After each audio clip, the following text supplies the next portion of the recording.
you can see, because when I was playing, it's definitely a lot of cheese you could use. Yeah, I mean, like I said, I think people are undervaluing Reptar a little bit. Of course, if you can get your hands on him, he is a magnet for punishment, but he can take punishment much better than most of the cast. And touching you, he can do a lot. Oh, he's doing that. That's like you can almost tech chase with that down B. Yeah. That's a way to kind of weed out.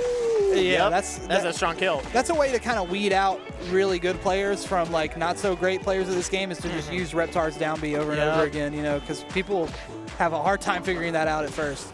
Yep. Oh, you got that trade.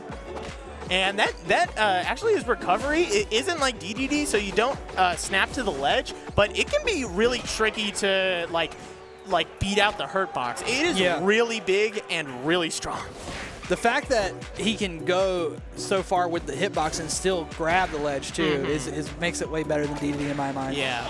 Another forward air. Yeah, finding this kill and doing really strong. I love the up tilt he's using. It's such a good move. I mean, he's not really killing April early either. A lot of these kills are coming post 120, so I mean, he's just landing consistent damage more than anything. Just winning a lot of neutral and whatnot, and I mean that up tilt. Yeah, I'm gonna say it again. That up tilt's fast, man. Yeah, especially for a character like this, I guess you could say it's kind of like Ganon's jab in Melee, where you don't expect it from such a slow character.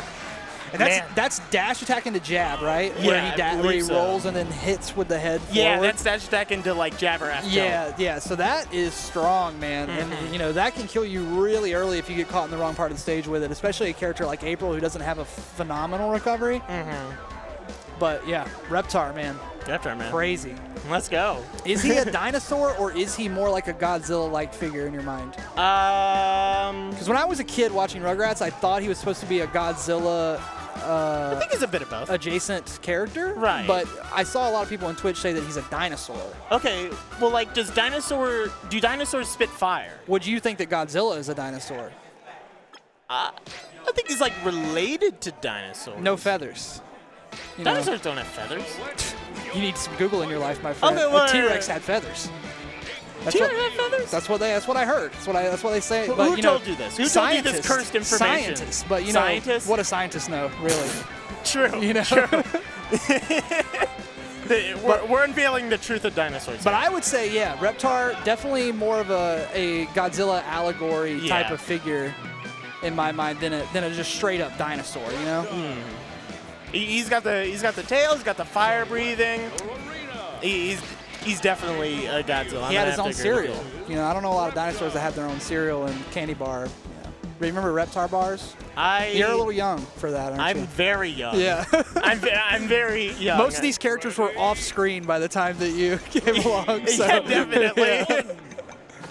But I mean, still, like, even though I haven't really watched the series, I like Reptar as a character. He's just super fun to watch. Oh my god.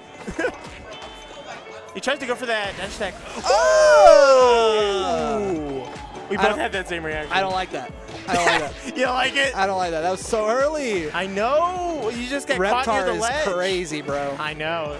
I'm so excited to like see if like we get some like really high tier Reptar mains. I feel like they could do some damage. I'm starting to see a pattern with these Aprils that we're watching since we've had two sets of April in a row. She really does not like to be up tilted or up aired from below. Yeah. She really struggles with that. And with Reptar's up tilt especially, it's so much faster than most characters and that strong hitbox on it. Yeah, I mean, he nearly got close to the edge. Surprised that edge guard didn't work out, but... Yeah, you got to be so careful about Reptar's tail and the little foot. You got to worry about the little foot. Okay, but as of right now, Mag in a lead but a little bit, but it takes so much more to kill Reptar that it's going to be interesting to see whether they can get the kill. Yeah, a lot of people don't know this about this game, but if you look at the percentages for the characters, they change to red at different percentages based on their weight. So you'll notice that Reptar's at 120 and he's not even red. April's at 88 and she's already red. I think that's a really smart and clever design tool. Shout outs to TK Breezy for pointing that out to me. And that's something, and okay, that's going to be even up. Yeah, Reptar has a good recovery. It is surprisingly long, but you don't drift very far with it. And it's also kind of linear, right? Like you kind of know before you even send Reptar off stage, you kind of know what path he's going to take to recovery because he can't necessarily mix up that path he can't have too high of a variance on that.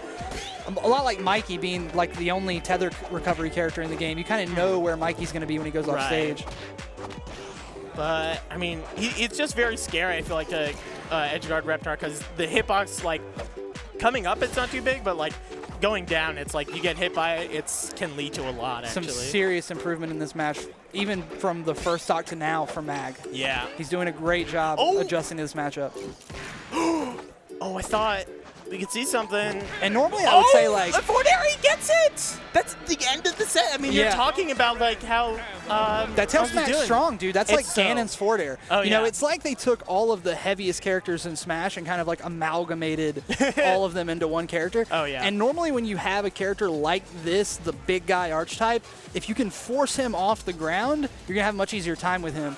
But you're not necessarily going to have the same thing with Reptar because they made sure to give him some super viable aerials. Yeah. Maybe a little too viable because that tail smack is not playing. I mean, you know, you can die very, very early to that tail smack if you get caught on the edge of the stage, like 20% for a lot of characters. So I think with this game, it's just like everything is broken in this game. So like to an extent, yeah, to an extent. And that's kind of like I almost think that's kind of the design philosophy with this game, where it's like if everything's broken, nothing is broken. Right. Yeah, and that kind of keeps the characters kind of relatively in check with each other, right? So obviously there are standouts because of infinites or because of speed differentials or just an incredible nair like Aang has. But for the most part, even people that are consistently putting Patrick or whoever lower on the tier list, we've seen that those characters do have some kind of potential. Yeah. So, I do think Patrick is the one where it's like pretty obviously like this character's not up to the level of like others. But he can do some stuff. He can do some stuff. And a couple little tweaks here and there. I mean, what I was going to ask you is who is your dream pick for the roster? Like if any DLC character comes in, who's your dream picks? Okay. So like see, this is the thing. With dream picks, like, you can go literally anywhere, but in terms of, like... Under the Nickelodeon umbrella. Okay. No third party. I don't want to, the Cartoon Network I'm DLC. not really interested in getting Sheik in this game.